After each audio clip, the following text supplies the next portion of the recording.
Please subscribe and hit the bell icon for more updates. Hello everyone, a very warm welcome to Tulos Education. I'm Dr. Sheetal Puri and in this video we will discuss about types of breathing and some interesting facts जिसको समझने में आपको बहुत मज़ा आने वाला है because I believe that everyone should have fun while they are learning. Alright, so do not forget to like, share and subscribe, and with lots of positivity and energy, let's get started.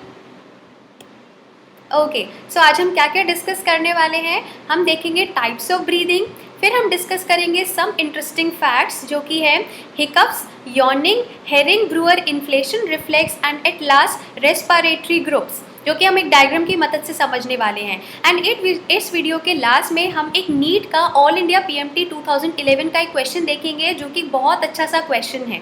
Alright, चलिए तो start करते हैं। Types of breathing, types of breathing, सबसे पहली diaphragmatic या abdominal breathing. Diaphragmatic breathing ये जिसको हम डीप ब्रीदिंग भी बोलते हैं, D for diaphragmatic, D for deep, right. तो इसको ऐसे याद रखिएगा, एक छोटी सी ट्रिक हो गई। Deep breathing is done by contracting the diaphragm.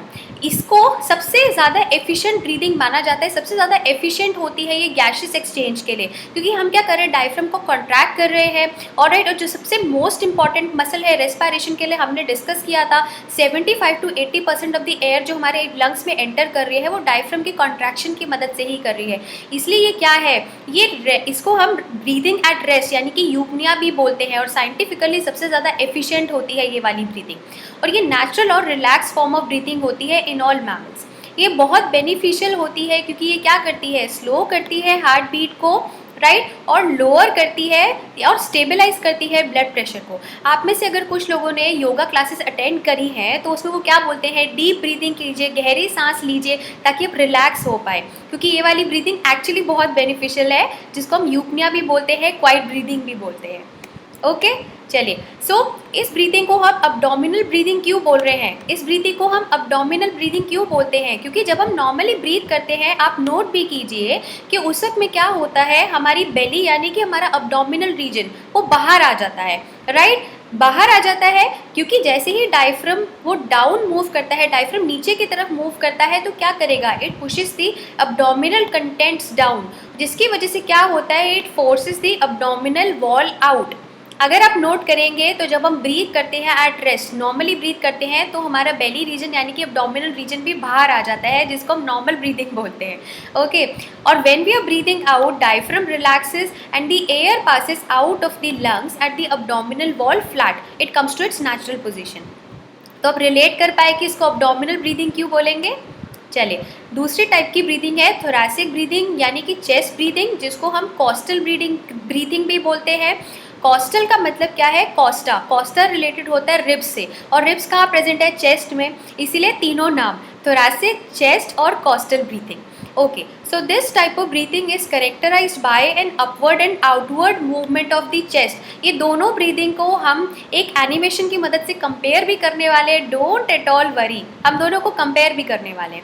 फिलहाल वापस आइए थोरैसिक ब्रीदिंग पे। इसमें क्या होता है, there is an upward and outward movement of the chest, इसीलिए हम इसको थोरैसिक ब्रीथिंग बोल रहे हैं, क्योंकि चेस्ट क्या हो रहा है, ऊपर मूव हो रहा है और बाहर की तरफ मूव हो रहा है जब हम ये वाली ब्रीदिंग करते हैं। And it is most commonly perform during the vigorous exercise और इन एमरजेंसी सिचुएशंस। ओके, और कौन सी कंडीशंस में होगी ये वाली ब्रीदिंग, जब डायफ्राम अगर इन्फ्लेम है या अब्डोमिनल कैविटी को रिस्ट्रिक्ट कर दिया गया है बाय द टाइट बैंडेजेस और बाय द टाइट क्लोथ्स। जब हम बहुत टाइट कपड़े पहन लेंगे कई बार, या कोई टाइट बैंडेज होगी अब्डोमिनल रीजन पे, उस केस में थोरैसिक ब्रीदिंग होती है, या अब्डोमिनल सर्जरी के दौरान में, ये कंडीशंस हैं। और दूसरी कंडीशंस क्या है, एडवांस प्रेगनेंसी के वक्त में, जब फीमेल्स एडवांस प्रेगनेंसी के फेस में होती हैं, दैट इज़ ड्यूरिंग और after the 7th month of pregnancy, तो क्या होता है, जो ग्रोइंग यूट्रस होता है, यूट्रस ग्रो करता है, वो डायफ्राम को अपवर्ड ऊपर की तरफ पुश करने लगता है, जिसकी वजह से डायफ्राम की मूवमेंट्स बहुत रिस्ट्रिक्ट हो जाती है।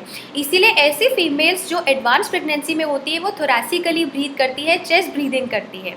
ओके, और तीसरी कंडीशन है एक्सेसिव ओबेसिटी के केस में थोरैसिक ब्रीदिंग बहुत प्रोमिनेंट होती है। तो इनको याद रखिएगा, इस पे क्वेश्चंस आते भी है, अगर आपने कुछ टेस्ट पेपर सॉल्व किए हैं तो डेफिनेटली इनसे रिलेटेड क्वेश्चंस देखे होंगे, आई एम श्योर। ओके, चलिए ये एनिमेशन अब आपका गैस करने का टाइम आ गया है, तो ये एनिमेशन से गैस कीजिए ये कौन सी वाली ब्रीदिंग है। देखिए ग्रीन कलर का स्ट्रक्चर मूव हो रहा है जिसको हम डायफ्राम कहते हैं। कौन सी ब्रीदिंग है? Okay, so this is diaphragmatic breathing. अब हम दूसरे एनिमेशन देखते हैं। ये वाली ब्रीदिंग देखिए और दोनों में डिफरेंस देखिए और गेस कीजिए कि दूसरी वाली ब्रीदिंग कौन सी वाली ब्रीदिंग है। Okay, so guessed it right, yes it is thoracic breathing. आप इन दोनों को कंपेयर भी कर सकते हैं। इसमें डायफ्राम मूव हो रहा है, डायफ्रामेटिक मूवमेंट आप देख सकते हैं, एंड इसमें डायफ्राम बिल्कुल मूव नहीं हो रहा है, जबकि सिर्फ थोरैसिक कैविटी यानी कि चेस्ट जो है वो एक्सपैंड हो रही है, मूव हो रही है। Clear, very clear. I hope you are enjoying this session. So please like करना मत भूलिए, आपके लाइक्स मेरे लिए बहुत इंपॉर्टेंट है। लाइक कीजिए, सब्सक्राइब कीजिए और शेयर कीजिए। Okay, now some interesting facts.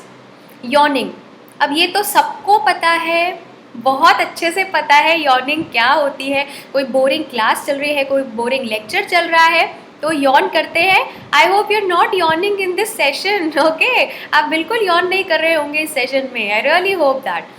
चलिए, तो यॉर्निंग क्या है? इट्स अ प्रोलॉन्ग इनहेलेशन और inspiration through widely opened mouth producing an exaggerated depression of the lower jaw.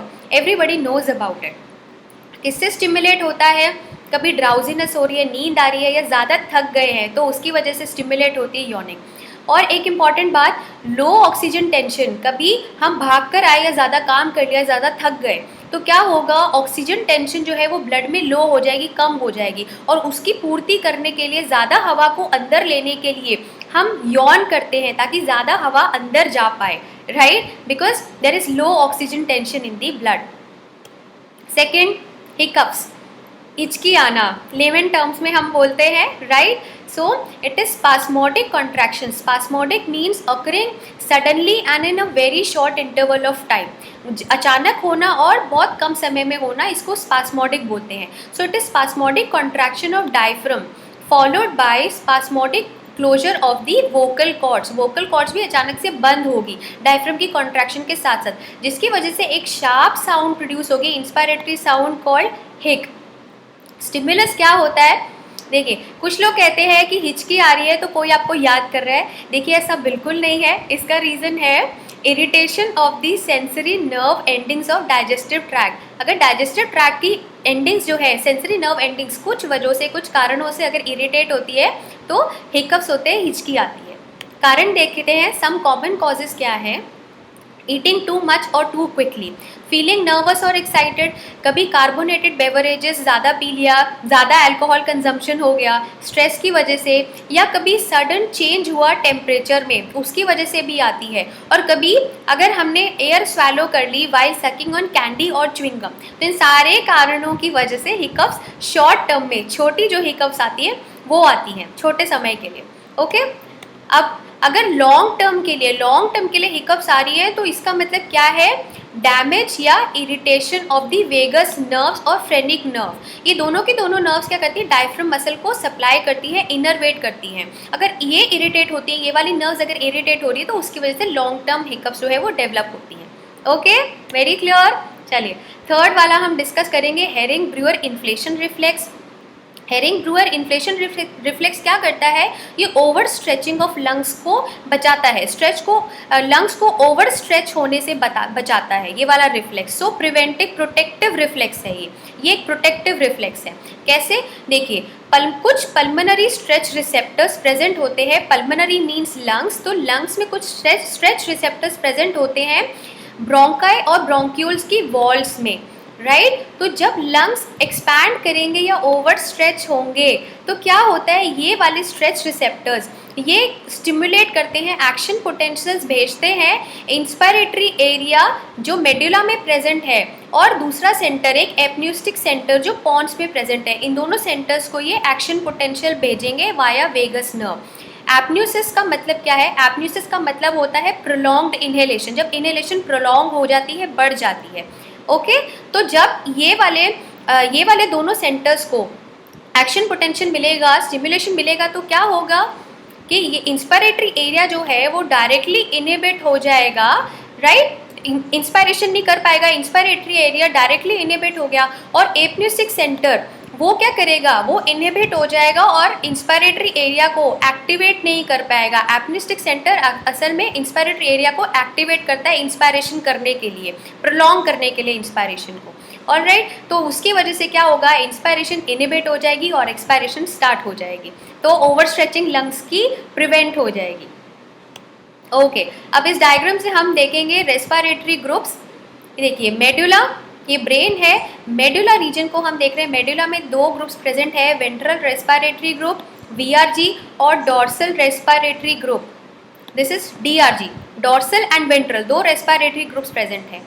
और पॉन्स में पॉन्टाइन रेस्पिरेटरी ग्रुप, पॉन्स में दो हैं, एक न्यूमोटैक्सिक सेंटर और एक एपन्यूस्टिक सेंटर, जिसके बारे में हमने अभी डिस्कस किया, राइट। ओके, तो डॉर्सल रेस्पिरेटरी ग्रुप ये क्या करता है, ये क्या करेगा, ये इनिशिएट करता है इनहेलेशन को, यानी कि इनहेलेशन को और इंस्पायरेशन को इनिशिएट करता है, शुरू करने का काम करता है। और इसके अपोजिट वेंट्रल रेस्पिरेटरी ग्रुप क्या करता है, ये इसके पास 4 ग्रुप ऑफ न्यूरॉन्स होते हैं जो कि एक्सहेलेशन एरिया बनाते हैं, एक्सपायरेटरी एरिया बनाते हैं रेस्पिरेशन में। ऑलराइट, दोनों अपोजिट हैं। अब VRG के पास देखिए दोनों इंस्पायरेटरी और एक्सपायरेटरी न्यूरॉन्स दोनों होते हैं। VRG के जो न्यूरॉन्स होते हैं वो एक्टिव होते हैं फोर्सफुल ब्रीदिंग में, और ये इनएक्टिव रहते हैं क्वाइट ब्रीदिंग के वक्त या रेस्टफुल ब्रीदिंग के वक्त में ये इनएक्टिव रहेगा VRG जो है वो इनहिबिटरी इम्पल्सेस भेजता है एपन्यूस्टिक सेंटर को, क्योंकि VRG क्या कर रहा है, एक्सपायरेटरी एरिया है, और एपन्यूस्टिक सेंटर क्या कर रहा था, मेडुला को क्या कर रहा था, इनहेलेशन बढ़ाने के लिए, प्रोलॉन्ग करने के लिए इम्पल्सेस दे रहा था एपन्यूस्टिक सेंटर। तो VRG क्योंकि एक्सहेल करवाने का काम कर रहा है, वो एपन्यूस्टिक सेंटर को भी इनहिबिटरी इम्पल्सेस भेजता है। ओके, एपन्यूस्टिक सेंटर जिसके बारे में हम काफ़ी कुछ डिस्कस कर चुके हैं, ये क्या करेगा, प्रमोट करेगा inhalation bye constant stimulation of the neurons in the medulla oblongata. Medulla में जो डॉर्सल ग्रुप है, ये डॉर्सल ग्रुप को क्या करता है, स्टिमुलेट करता रहता है। देखिए न्यूमोटैक्सिक सेंटर जो होता है ना, ये प्लीज़ ध्यान से सुनिए, न्यूमोटैक्सिक सेंटर क्या करता है, इंस्पायरेशन को स्विच ऑफ करने का काम करता है, इनहेलेशन को ना हमेशा स्विच ऑफ करने की इम्पल्सेस भेजता रहता है। तो एपन्यूस्टिक सेंटर क्या करेगा कि ये डिले करवाएगा ये इंस्पायरेशन का स्विच ऑफ, ये इंस्पायरेशन का स्विच ऑफ डिले कराएगा। तो एपन्यूस्टिक सेंटर और न्यूमोटैक्सिक सेंटर एक दूसरे के एंटागोनिस्ट है, एक दूसरे के अपोजिट में काम कर रहे हैं। एपन्यूस्टिक सेंटर जो है वो इंस्पायरेशन का स्विच ऑफ डिले कराएगा, डॉर्सल ग्रुप को बार बार स्टिमुलेट करता रहेगा, और उसका अपोजिट सेंटर न्यूमोटैक्सिक सेंटर, ये हमने डिस्कस कर लिया कि ये क्या करता है, एंटागोनिस्टिकली काम करता है एपन्यूस्टिक सेंटर के, राइट। एक्सहेलेशन को प्रमोट करता है, मतलब प्रोलॉन्ग्ड इनहेलेशन को रोकता है। Okay, great. अब लास्ट में एक क्वेश्चन जो कि आपका ऑल इंडिया PMT 2011 में आया था, ये बहुत अच्छा क्वेश्चन है। ये 4 ऑप्शंस है इस क्वेश्चन के, ऑलराइट, बहुत अच्छा क्वेश्चन है। ये सब हम जानते हैं, डिस्कस कर चुके हैं, पूरा क्रक्स है वीडियोस का। अगर आपको इस क्वेश्चन का आंसर पता है, इस क्वेश्चन को मैं अपकमिंग वीडियोस में सेपरेटली डिस्कस भी करूंगी, but if you know the answer well ahead, so please I would appreciate कि आप कमेंट सेक्शन में इसका आंसर पोस्ट कीजिए विद प्रॉपर लॉजिक। इसका करेक्ट आंसर हम प्रॉपर लॉजिक के साथ डिस्कस करेंगे, लेकिन अगर आपको आंसर पता है तो उसको कमेंट सेक्शन में पोस्ट कीजिए, I would really appreciate. Okay, so all the best. चलिए, I hope you have really like the explanation. Do not forget to like, share and subscribe, and if you have any queries और any feedback do post in the comment section. मैं सारे आपके comments पढ़ने वाली हूँ और उस पर रिप्लाई भी करने वाली हूँ। And till then, stay safe, stay happy, good bye.